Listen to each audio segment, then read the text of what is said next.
everybody's A Critic. I'm Pat Casey. And I'm Scott Eshelman. And we're back here with another great movie showdown where the audience goes up against the critics. And this week, I think we got a pretty interesting showdown. Should be a great matchup, and we're coming off of a good one as well. I know, right? Last week you had the Avengers versus Moonrise Kingdom. The Avengers squeaked that one out. How do you feel about that one? I feel like that one's the biggest missed opportunity so far. Moonrise Kingdom is a very high-quality movie that deserved better. Better. It's going to be one of those ones where you look back at that list, you look at that bottom of that list, and you're like, oh, man, Moonrise Kingdom isn't in here, but X-Men Days of Future Past is. Well, we'll have to give that some consideration going forward. But But this one is an interesting one. This is actually, I think this is cool because this is like our first horror movie going up against our first doc or biopic, I guess.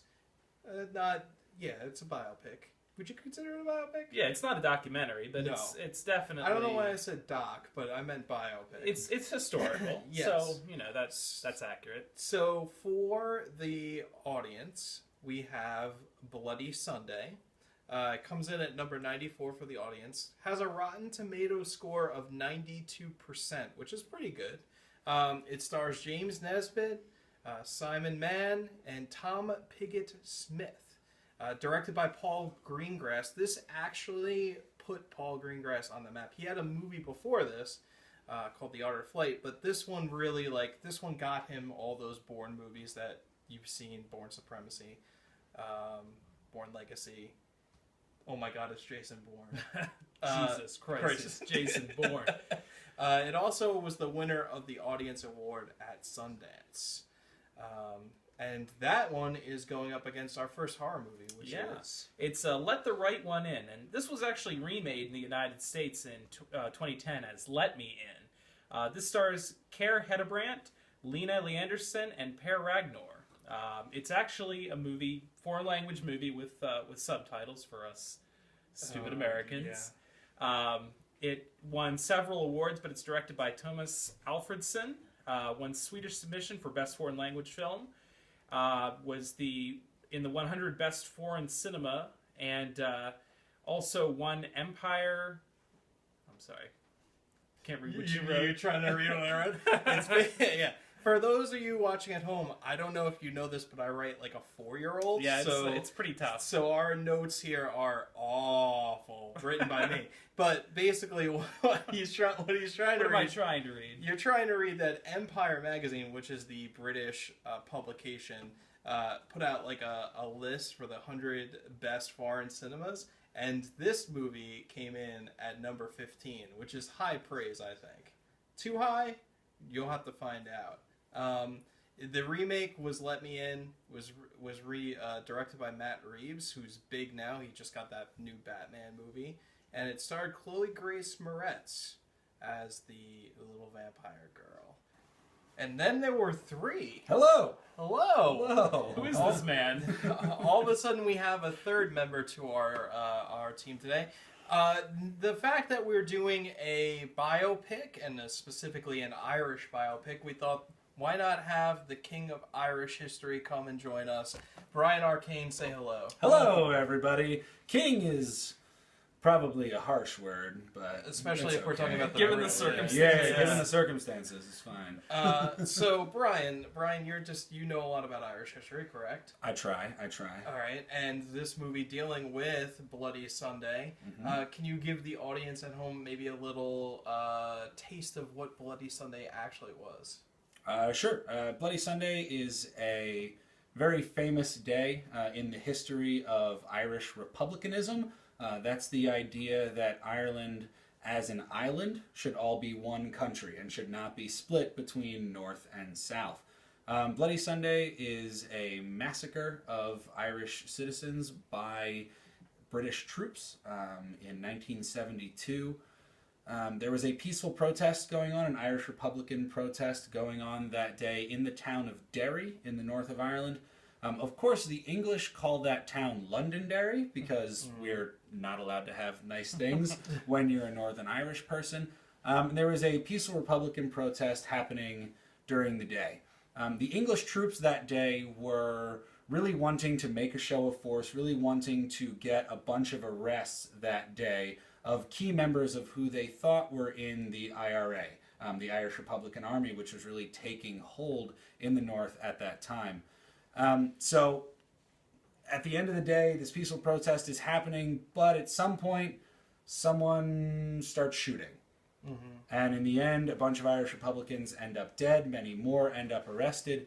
The whole controversy of the day is that, of course, the Irish side is saying this was a peaceful protest, the British troops opened fire without provocation, and this just shows what a repressive force they are. On the English side, they're saying, no, we saw a gun. We heard there were pipe bombs. We heard there was going to be a violent counter-protest, and so we needed to take decisive action, and stuff happens. A couple people ended up dead. So this film, I don't know if I know you called it a biopic. I don't know if you called it a docu-drama or whatever. Is that the word for it? Okay, that's the word we've been looking for. Hey, docu-drama. There we go. I wasn't that far off. I knew it wasn't a documentary. I'm not that dumb. But as a film, this and Paul Greengrass's direction really wants to put people on the ground from both perspectives. It's shot all with a handheld camera. And it's really trying to show the audience of the film what it was like to be in Derry on that day in sometimes shaky and brutal kind of ways. Yes, I 100% agree with you. I guess that's the best way to start here. So we just got all the history of Bloody Sunday. Do you feel that translated well for you, Scott? I thought it was outstanding as far as giving you a feeling like you're actually present for the event. And you know, there's a lot of movies that try and do that from that docudrama, as Brian accurately terms it.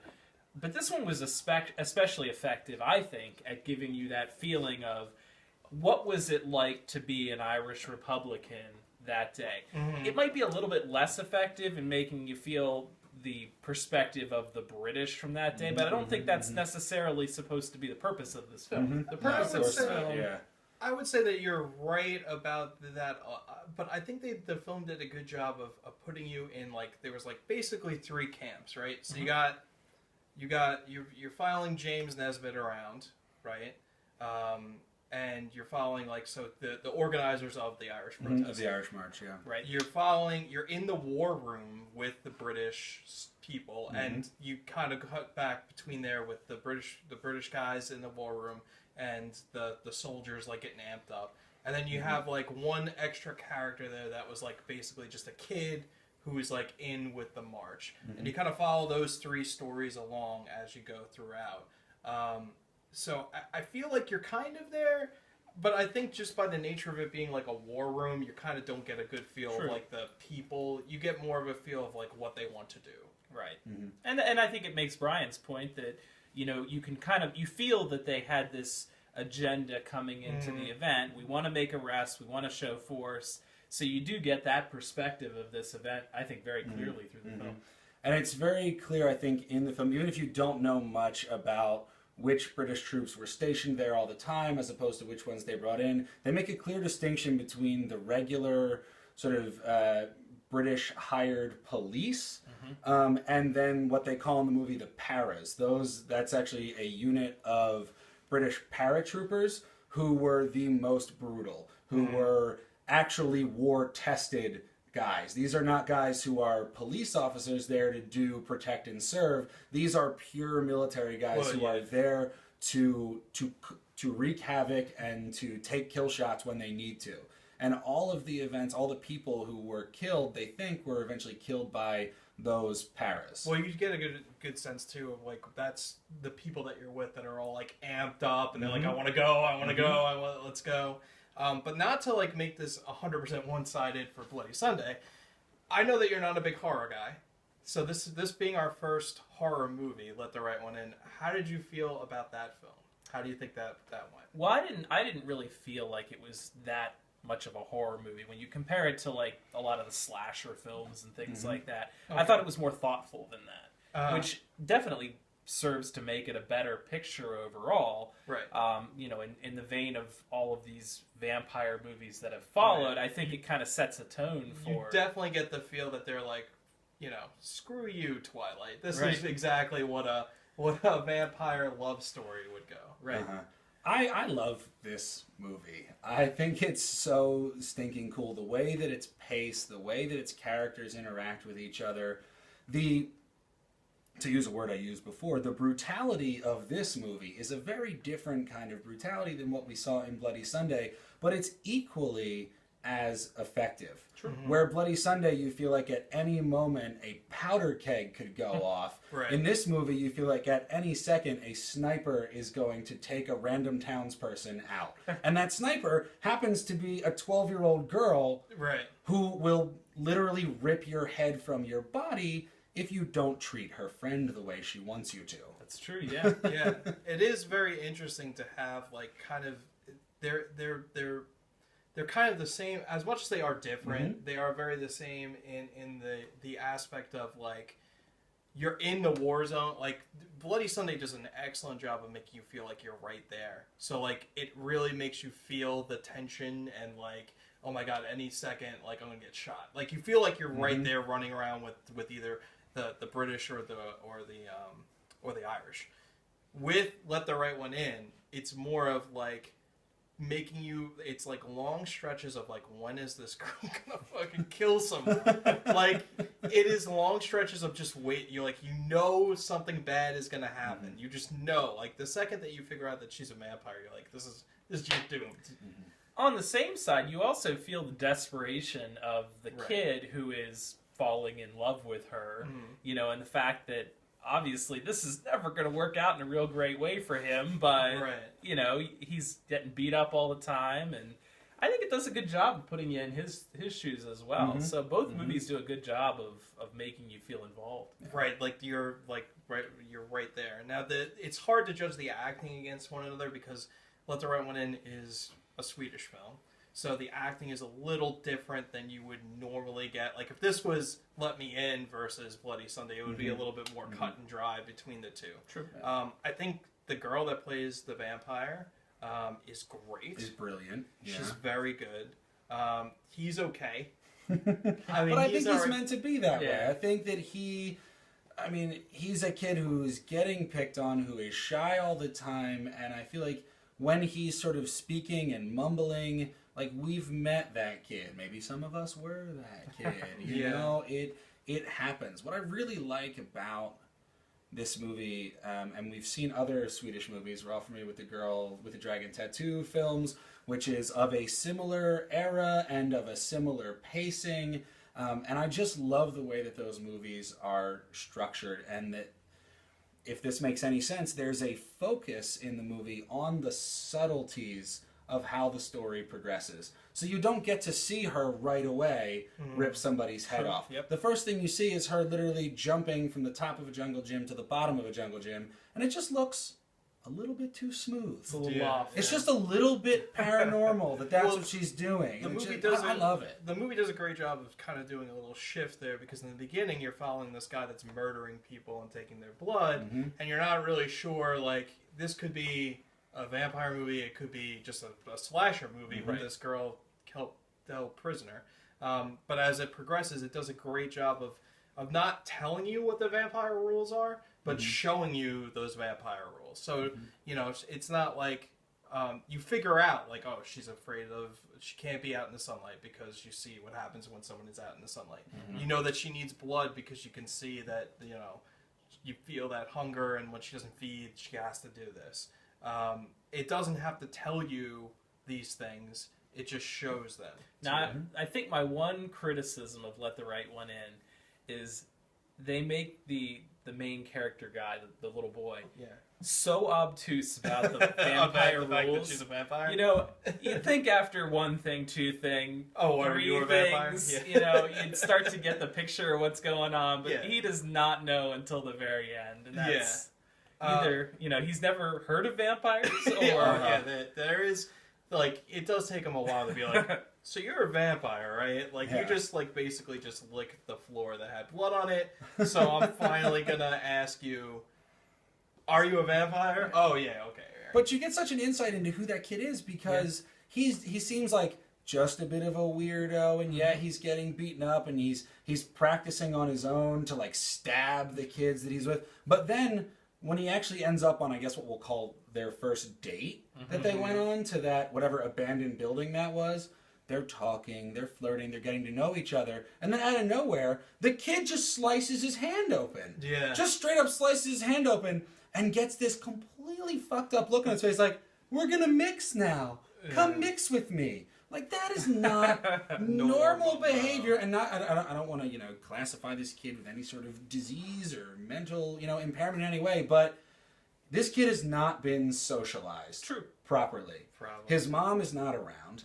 His dad is a closeted homosexual, which is not really addressed because the dad doesn't really address it. And you think, all right, this kid is clearly having trouble adjusting. How can we make his life worse? Let's make him fall in love with a vampire. You're right. Plus, you kind of the movie doesn't distinctly tell you, but you could take an interpretation that the handler of the girl was once probably that kid. Like, you could see where his future was. Oh, yeah, right? That's cool. Like, you could say that, like, I mean, it doesn't tell you that. Right. You have to bring that in yourself. But I think you can connect those dots. You make a good point. Yeah. So, all right, so you got that horror movie, you got all that stuff. Now, how are we going to compare these two? So, I would say the cinematography, there are beautiful shots on Let the Right One In, but the effectiveness of Bloody Sunday, I think you can do shaky cam terrible. I did when I was a kid. Yes, you shot shaky cam. Yeah, I mean, it's rough. Like, if you just have to look at, like, first-person horror movies that came out, like, fairly recently, and you're sick to your stomach watching the camera juggle around. But this, I feel like, is an effective way to use that shaky camness. Like, you really uses it, like, it's not too much. It's there when you need it, but, like, it really makes you feel like, I felt like I was in the room with these people. What it makes me feel like, and I'm not a big video game player, you guys know that, but what it makes me feel like is that you're traveling along the story as if you were playing a video game, because when you're following James Nesbitt through most of the movie, it's over his shoulder this way, as if, because when you're playing a video game, often you're seeing the ass of the character that you're playing in the back of their head, and it feels a lot like that, and we've already said, it makes you feel like you're in the room. And of course, Let the Right One In takes a very different approach to filmmaking. It's a lot of wide angles. It's a lot of letting, the action take place as it takes place. But I think both use their post-editing in really effective ways to intersperse long and short takes. Where you have, in the Paul Greengrass, you watch James Nesbitt for 10 minutes go through something, and then you'll have 5 or 6 intersected back and forth, one group to the other group. Right. And in Let the Right One In is the same way. You watch the kids have a 5-minute conversation without any cutting, and then out of nowhere, when she has to get down to business, you're then cutting through action and watching it happen in little interspersed pieces. So I think both come from that sort of same spot when it comes to their filming and editing.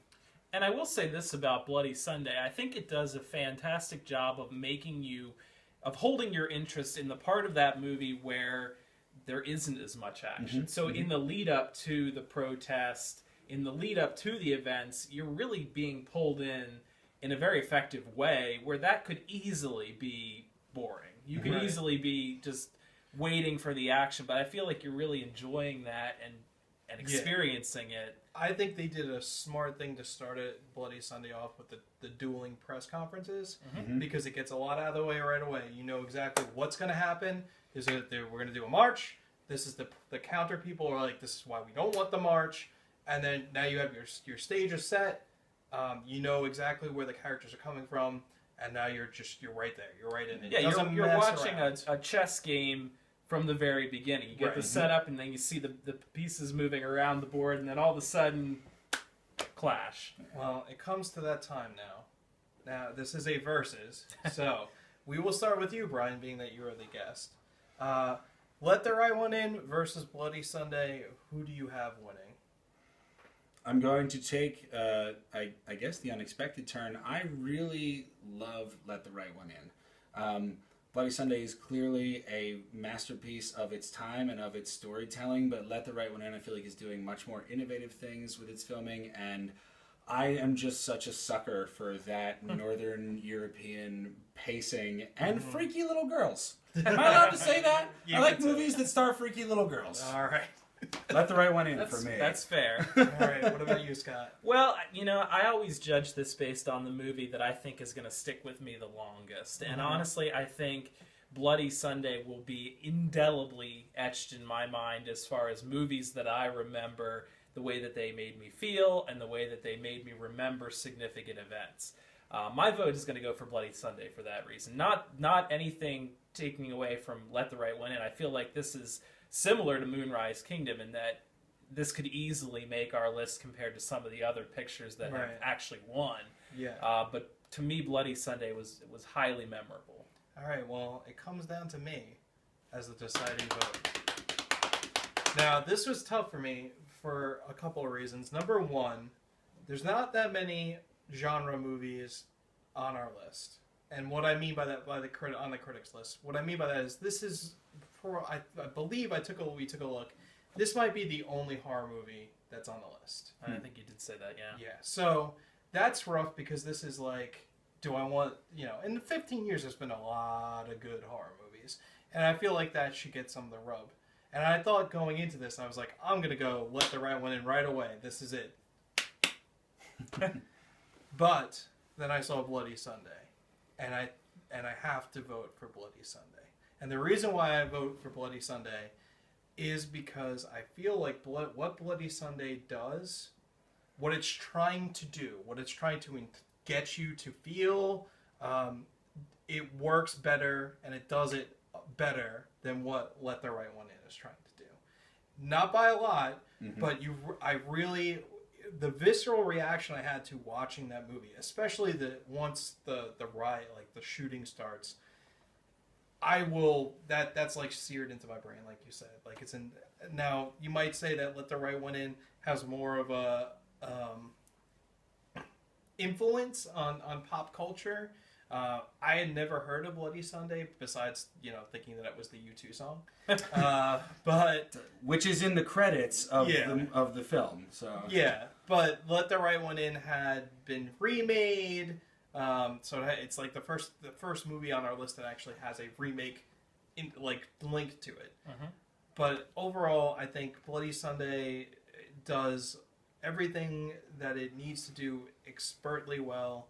And it really, it put Paul Greengrass on the map. So you'll see him pop up later on in our list, and the reason why he got those movies is because of this movie.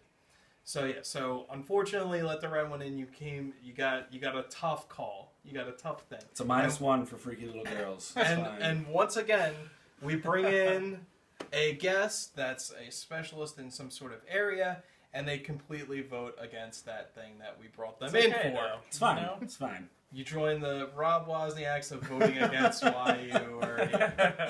All right, Bryce. So where can people find you if they want to find you on the internet? You can find me on the Twitter machine where I exfoliate about all sorts of malcontents and silliness at Exploding Goldfish. That's Exploding Goldfish with one G in the middle. Exploding Goldfish. Okay. And there you go. Oh, and me? Yeah. I'm at Scott Eschelman on Twitter. And of course, you can find me at GleamTeam_Pat1. Please like this video, comment on it below. Let us know if you think that you're all for the freaky little girls, but please let's keep those comments down. I don't want. We're already in a police state. We don't want any more surveillance. We have an interesting contest next week. Yes, we do. This is one of the ones that raises the most eyebrows when we tell people it's coming up. Yeah, we have for the audience coming in at number 93, Django Unchained. Absolutely. And for the critics, Ratatouille, another Disney movie. Do you have an initial thought there, guest? Well, both feature the amazingly talented actor angry white man. So I think that position set up in both movies sets us up for a really interesting context So next that's time. what we But need I to look think, for. yeah, but I think in the end, just I don't know, maybe because we're adults who like bloody violence, I think that maybe Django will edge it out next time. We'll have to watch and find out. Make sure you like the video. This will be on the Gleam Team Facebook page. Also the YouTube videos. So the Gleam Team YouTube video. Give us a thumbs up. We love you. Thanks again, Brian, for joining us. very much. Thank you very much. This is a good time. All right. Well, we don't really have a sign off. Just, I guess, negative one for freaky little girls. Adios. Till next time. Bye.